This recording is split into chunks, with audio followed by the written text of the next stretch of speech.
Hello, welcome to my YouTube channel, Julia Linden-Hill at Executive English. So, what's on the menu today? Small talk, but not so small. Small talk is one of the crucial relationship buildings in the business world, and it's such an essential side to your business results, the impact you have on your clients, profitability. The list is endless. And a lot of Swedes struggle, it's true to say, with this small talk. They try to pre-empty and they try and define what they're going to talk about, which doesn't work. Small talk is very much there's a lack of structure to it. And I think that is the issue for Swedes. Swedes love structure, they love a procedure to follow, clear directives. Small talk is a bit of a tricky one because you don't know how your client will respond, and based on that, how you will respond to their response. Small talk is not about listing 10 questions that you're going to use and delivering all those questions. The chances are within the meeting you probably won't get through more than 2 or 3. So you need to be more flexible, you need to be more available and approachable. So how can we do this? Well, that's a very good question. And let's set up a scenario here. You've aced the Q3 report and you know the strategy inside out, but now comes the difficult bit, the small talk. What are you going to talk about at this lunch that you're having now, or at this dinner? And can you talk about the weather? Bit basic. Level 1, it's not really going to connect you with the other person. Can you talk about the current economic situation in Sweden or their country? Again, it's not really going to connect you. It will show that you have some awareness of them and understanding, but it's not really a connection point. So what can you talk about? Well, you can talk about them.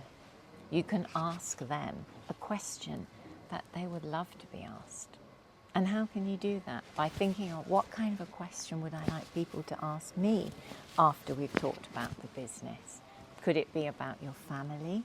Could it be about a passion or a hobby that you love to do?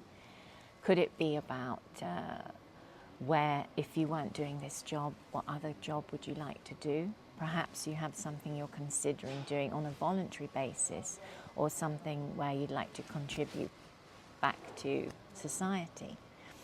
So small talk is about really building those relationships, getting to know the other person, and in doing so, you will be able to deliver the best advice and give them the best results that they could hope to achieve. So an example I would do is to use what I call open questions, not closed questions, but an open question, which does not involve just a simple yes or no response. If they just say no, then you have to come up with another question. And remember what I said, it's not about delivering a barrage of questions and not really listening to their answer because you're thinking about the next question. That is not the art of small talk. The art of small talk is about asking one question, an open question, so they can interpret in different ways, and then building on that response. So, how was your flight over from London this morning, Mr. Smith?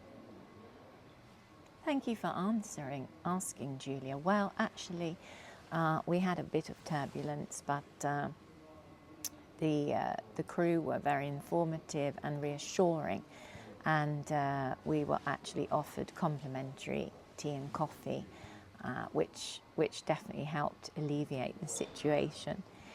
And I would definitely fly again with SAS or British Airways or even Ryanair. So you sort of build that relationship, you get to know that this person maybe is a little bit scared of flying. Maybe they are a little bit scared of doing business with someone. Maybe they need reassurance from you. So you can make sure that your offer is framed in that context, and that you make sure that you basically are saying, your business is safe in my hands. Come to me and I will help you. Because that's exactly why I do what I do every day, is because I feel I've helped X, Y, and Z have that confidence, be the person they want to be in English, in the boardroom, on the presentation stage, at the conference in New York. And I've given them something that has been keeping them awake at night, making them feel inferior to their colleagues, and just feeling that kind of imposter syndrome, that I'm not really good enough, I'm just going through the motions. You are not going through the motions.